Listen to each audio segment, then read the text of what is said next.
आभार।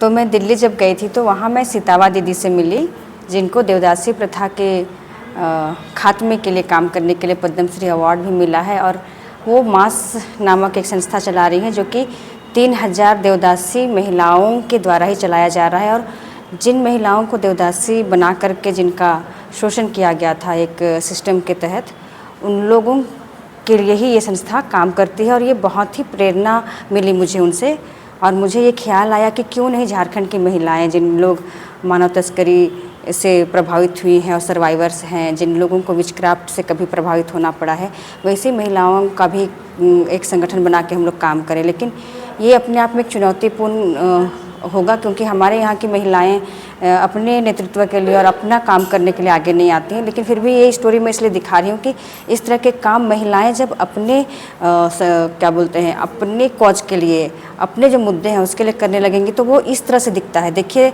महिलाएं अपने दर्द को जिस तरह से झेली और दूसरी महिलाओं को ना इस तरह का कष्ट हो कह करके उन लोग जो संगठन बनाई, उसके माध्यम से आज देवदासी प्रथा बेलगाम गाँव, जहाँ से सीतावा दीदी आती हैं, पूरी तरह से खात्मा हो गया। और कर्नाटक के अन्य जिलों में भी वो लोग फैल के काम कर रहे हैं, जहाँ पर अभी भी देवदासी प्रथा के तहत लड़कियों का शोषण किया जाता था। और जिस तरह से सीतावा दीदी केवल 13 साल में पहली बार माँ बन गई थी और 20 साल तक में, समझिए कि 15 साल तक में 2 बच्चों की माँ बनी थी, लेकिन आज वो पद्मश्री अवार्डी हैं और मास संस्था की CEO भी हैं, जो कि आप इस स्टोरी में पूरा देख पाएंगे।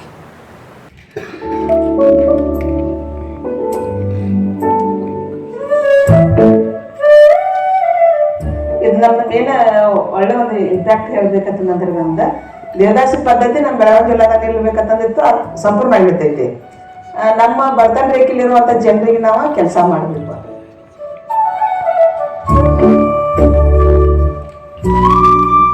ದೇವದಾಸಿ ಪದ್ಧತಿ ತಡೆಗಟ್ಟಬೇಕಂದ್ರೆ ಅದು ನಮ್ಮ ದೊಡ್ಡ ಚಾಲೆಂಜ್. ಯಾಕಂದ್ರೆ ಎಲ್ಲ ಜನರಿಗೆ ಆ ಪದ್ಧತಿ ಬೇಕಾಗಿರ್ತೈತಿ. ಎಲ್ಲ ಜನರಿಗೆ ಮತ್ತು ಅದು ದೇವಸ್ಥಾನದ ಎಲ್ಲ ಪೂಜೆಗಳಿಗೆಲ್ಲ ಆ ಪದ್ಧತಿ ಬೇಕಾಗಿರ್ತೈತಿ. ಯಾಕಂತಂದ್ರೆ ಅವ್ರಿಗೆ ಬರುವಂಥ ಇನ್ಕಮ್ ಎಲ್ಲ ಅವ್ರಿಗೆ ಲಾಭ ಆಗ್ತೈತಲ್ಲ, ಅದಕ್ಕಾಗಿನ ಈ ಪದ್ಧತಿ ಯಾಕೆ ನಿಲ್ಸಾತಿದ್ದೀರಿ ನೀವು, ಇದರಿಂದ ನಿಮ್ಗೆ ಏನು ಲಾಭ ಐತೆ ಅಂತ ಕೇಳಿದ್ರೆ. ಆದ್ರೆ ಅವ್ರಿಗೆ ಲಾಭ ನಾವು ನಷ್ಟ ಮಾಡ್ತೀವತ್ತ ತಿಳ್ಕೊಂಡ ಸಾಕಷ್ಟು ನಮ್ಗೆಲ್ಲರೂ ಆ ಟೈಮ್ನಾಗ ಯಾರೋ सपोर्ट ಮಾಡಿ 10 औरत को गोला किया, वो लोग का संगठन बनाने का बोलने लगा।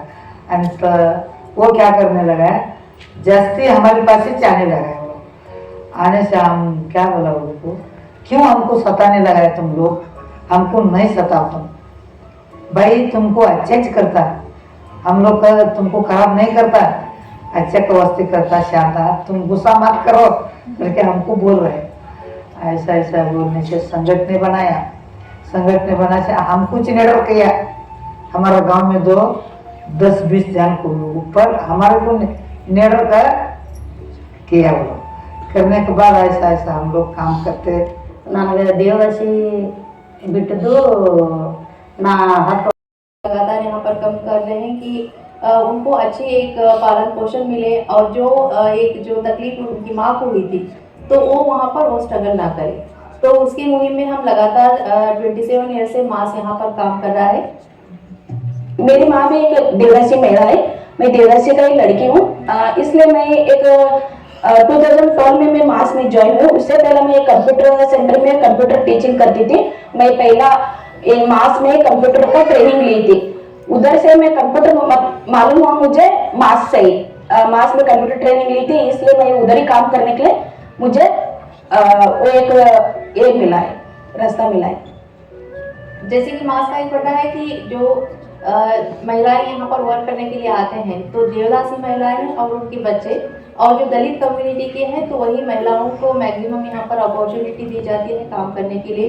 उसी की तहत हम लीगल एड सेल यहाँ पर अपना रन करते हैं, जहाँ पर कोई भी अगर देवदासी महिला हो या दलित महिला हो, तो कुछ भी उनको अगर केसेस का या हरेसमेंट का वहाँ पर कुछ भी दिक्कत हो तो आसानी से आकर यहाँ पर अपना जो भी एक ये है दर्ज कर सकते हैं।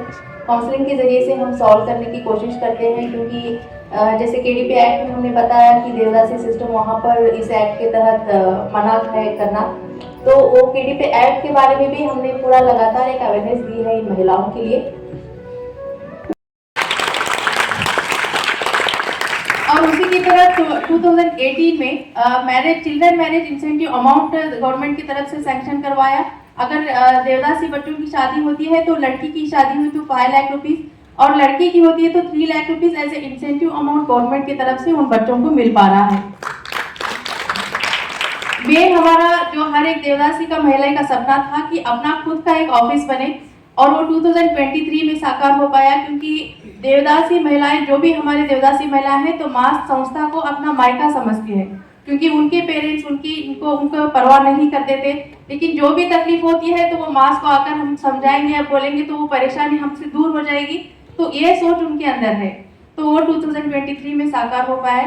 और मुझे बोलते हुए बहुत ही प्राउड फील होता है कि जिस बच्ची को 7 साल की उम्र में ऐसे देवदासी डेडिकेट किया गया था, आज वो मास की सीईओ है और पद्मश्री अवार्डी है डॉक्टर सीता दुर्डप्पा जोडाटी।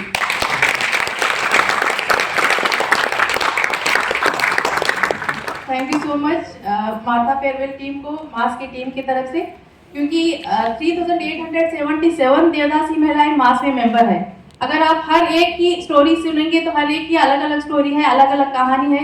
मैंने सिर्फ सीतावा जी की स्टोरी यहाँ पर शेयर की है, अगर शांता जी की सुनेंगे और बाकी जो भी हमारे महिलाओं की स्टोरी सुनेंगे तो एक पूरी कहानी वहाँ पर निकल के आती है। थैंक यू सो मच हमारे एनजीओ को चुनने के लिए। तो बहुत शॉकिंग भी लगेगा आपको सुनकर। जब सीतावा जी सिर्फ 7 साल की उम्र की थी तब उनके गरीब माँ बाप ने एक पावर्टी की वजह से, एक दलित ऑपरेशन की वजह से उनको एज ए देवदासी डेडिकेट किया गया। फिर आहिस्ता जो स्कूल ड्रॉप आउट कर वो देवदासी बनी। आहिस्ता आहिस्ता उनका जो भी हक था वो छीन ले गए और सेक्सुअल एक्सप्लॉयटेशन करना वहाँ पर स्टार्ट हुआ। आप देख सकते हैं कि सिर्फ 13 साल की उम्र में वो 2 बच्चों की माँ थी। उनको और उनके बच्चों को कोई भी एक डिग्निटी नहीं थी, एक वहाँ पर रिस्पेक्ट नहीं थी उनको। जब 1991 में Karnataka state women development corporation और महिराणा जब आया तो उस वक्त लगातार उनके अवेयरनेस के जरिए से सीतावा देवदासी सिस्टम से बाहर आई और उन्हीं की जैसे अलग अलग देवदासी महिलाओं के लिए वर्क करने के लिए मास की स्थापना हुई 1997 में। आज सीतावा जी मास की सीईओ हैं। और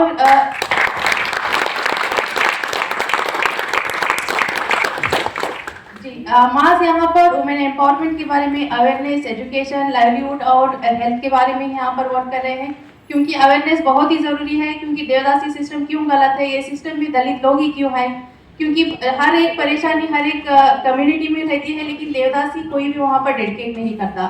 तो वहीं पर ये सवाल उठाया गया कि सिर्फ दलित फैमिलीज में ये देवदासी सिस्टम क्यों हो रही है। तो इस सिस्टम से बाहर आने के लिए अवेयरनेस देना और एजुकेशन, जो सेकेंड जो जनरेशन है देवदासी महिलाओं को, उनको वहाँ पर उन बच्चों को फ्री एजुकेशन दिलवाने के लिए लगातार मास यहाँ पर वर्क कर रहा है चाइल्ड एक्टिविटी सेंटर्स के जरिए से। और मोरारजी रेसिडेंशियल स्कूल के लिए हम उनको रेडी करते हैं, ट्रेनिंग देते हैं, क्योंकि अगर 5th स्टैंडर्ड में वो बच्चा वहाँ पर एडमिशन ले लाता है तो 10th तक उसका पूरा एजुकेशन फ्री हो जाता है। तो हम आसानी से वहाँ पर चाइल्ड मैरिज हो या स्कूल ड्रॉप आउट हो ये रोक सकते हैं। और हायर एजुकेशन फंड और करियर गाइडेंस सपोर्ट भी उन बच्चों को दिया जाता है। और एक डिग्निफाइड और इंडिपेंडेंट लाइफ बिताने के लिए लाइवलीहुड बहुत ही ज़रूरी है, इसीलिए अलग अलग माइक्रो फाइनेंस के वहाँ से ये दिलवा कर उनका लाइवलीहुड वहाँ पर हमने प्रोग्रेस करवाया।